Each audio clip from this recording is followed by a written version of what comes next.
Okay, so this is Blender 2.8 and I'm going to be modeling a vehicle as a way of getting things done. Now, first up, I'm going to activate my screen. Yeah, screen keys are active. Brilliant. Alright, so the first thing I normally do when setting this sort of stuff up, and it's just something I've started doing recently, is I set up a couple of collections.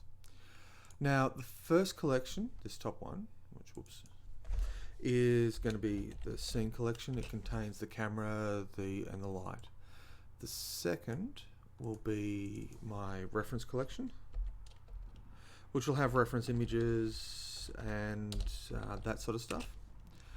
And the third collection will be in this case, it will be my vehicle modeling. So yeah, vehicle model. In this case, I'm going to do a police vehicle, and I've got the cube in there just as when I set up as the reference bounding box.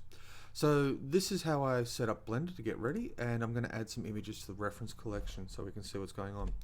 First off, I go to some images I've downloaded, and you can see all those here. Obviously, I'm going to be modeling some sort of police or emergency vehicle. And first up, starting with something fairly simple and blocky, we're going to go with a SWAT van. So I'm just going to go over to Blender and drop it in top.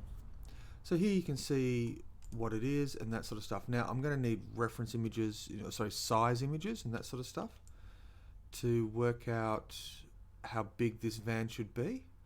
The images that I've used have all come from the blueprints.com, which is a great reference site for this sort of stuff and a good place to start.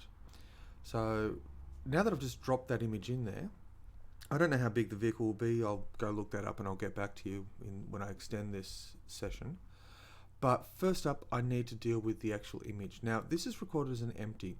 An empty is basically something that doesn't appear in the 3D environment. It's automatically added to my reference collection up the top here, you can see, because when I dragged it in, I'd already selected that. So here I've got the empty information.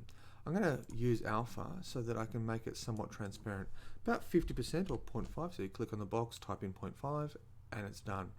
Now, in this case, I can see it from both sides. Now, I want this to be my top image. And it appears from all angles. I don't really need to see it from underneath, so I'm just going to go front. And here you can see it's only viewable from the front. Now, I'll need to drop this in a couple more times, so I'm actually going to reduce the size of Blender and get the image set up. Now, when you drop it in, and this is a quick mistake to show you what not to do, it automatically orientates to the view that you have because it assumes that's what you're doing. Now, in this case, because we're working with schematic style images, and I'll just hide that cube so we don't get distracted by it. Just turn off that entire collection. And that's the great thing about collections going sideways yet again.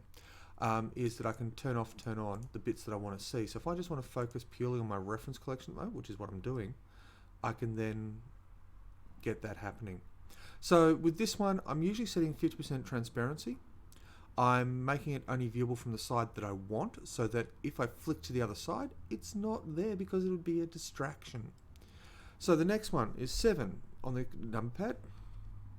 And they should be appearing, strangely enough. I turned them on. Oh. Anyhow, 7 on the number pad will give me the top view. 1 will give me the supposed front view, so I can drop this in again. Resize. Oops. Select it.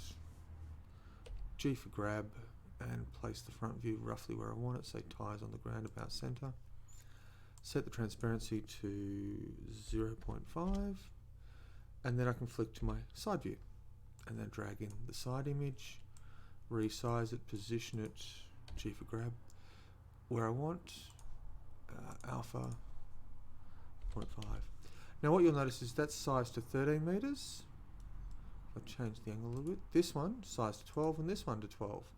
Now when I actually get round to using the bounding box as my shaping tool, to scale everything to the right size, then those sizes will need to be adjusted. But this is just showing you how to set up your collections and to set up where things should be sitting roughly. So here you can see I've got the cube mashed up with all these images, and I may even need to drop the transparency a little bit so it's not dominating the image, because these are purely reference images, and when I want to get rid of the reference collection, I can then focus on the cube, bring back the collection, and that sort of stuff. But these are still getting set up. So I'm going to stop this just here, pull up some dimensional information about the actual SWAT van, and we'll go from there.